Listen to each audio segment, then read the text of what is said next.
നാളെ തിരുവോണം ആയതുകൊണ്ട് ഞങ്ങളിന്ന് വൈകിട്ട് തന്നെ പൂവൊക്കെ പറിക്കാൻ വേണ്ടി ഇറങ്ങി. നാളെ നമുക്ക് അത്തപ്പൂ ഇടണ്ടേ. വീട്ടിലങ്ങനെ പൂവുള്ള ചെടിയൊന്നുമില്ല. അതുകൊണ്ട് നമ്മൾ അപ്പുറത്തെ തോട്ടിലൊക്കെ പോയിട്ട് അവിടെ കൃഷ്ണകിരീടമൊക്കെ ഉണ്ടായിരുന്നു, അതൊക്കെ പറിച്ചെടുത്തു. അങ്ങനെ ആ പൂ നമുക്കൊരു 5-6 കിട്ടി. അപ്പോൾ തന്നെ നമ്മുടെ പൂക്കളത്തിൻ്റെ ഒരു പകുതി കോൺട്രിബ്യൂഷൻ അവർ നടത്തിക്കോളും.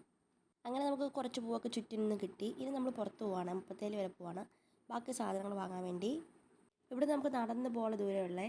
പിന്നെ പോകുന്ന വഴിക്കാൻ എൻ്റെ കയ്യിൽ നിന്ന് കീ ചെയിൻ 2 പൊട്ടി. ഇന്ന് ഞാനും അമ്മയും താരും കൂടാണ് മുപ്പത്തേലിൽ പോകുന്നത്. ഞങ്ങളിങ്ങനെ ഒരുമിച്ചൊക്കെ പോകാനുള്ള സമയമാണ് ഞങ്ങൾ കൂടുതൽ നടന്നു പോകാറാണ് പതിവ്. പിന്നെ അമ്മയ്ക്കിത് ഞങ്ങളെ കുറച്ച് നേരം നടത്തിക്കാനുള്ളൊരു സ്ട്രാറ്റജിയും കൂടാണ്. അങ്ങനെയെങ്കിലും കുറച്ച് നടക്കട്ടെ എന്ന് വെച്ചാണ് ഞങ്ങൾ നടത്തിക്കൊണ്ട് പോകുന്നത്. സോ കഷ്ടപ്പാടാണ് ജീവിതം മൊത്തം.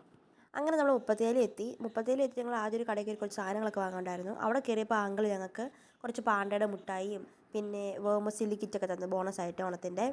സോ നമ്മൾ തുടക്കം തന്നെ ഡബിൾ ഹാപ്പി ആയിട്ടാണ് അടുത്ത കടയിലോട്ട് പോയത്. നമ്മൾ ഇടയ്ക്കിടയ്ക്ക് ആ കടയിൽ കയറത്തുള്ളൂ, പക്ഷേ അൺഎക്സ്പെക്റ്റഡ് ആയിട്ട് ആ സാധനം കിട്ടിയപ്പം ഭയങ്കര ഹാപ്പിയായി. ഇനിയാണ് നമ്മൾ നെക്സ്റ്റ് മെയിൻ സാധനങ്ങളോട്ട് പോകുന്നത്, നമ്മുടെ പച്ചക്കറി.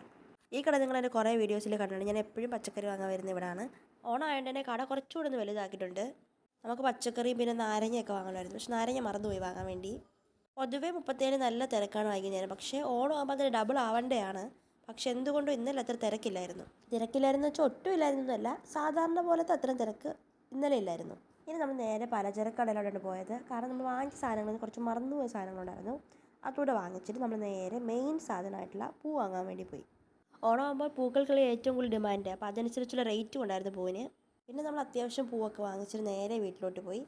അപ്പോൾ ഇത്രയുള്ള വീഡിയോ. നാളെ തിരുവോണം വീഡിയോ നമുക്ക് കാണാം. ബൈ.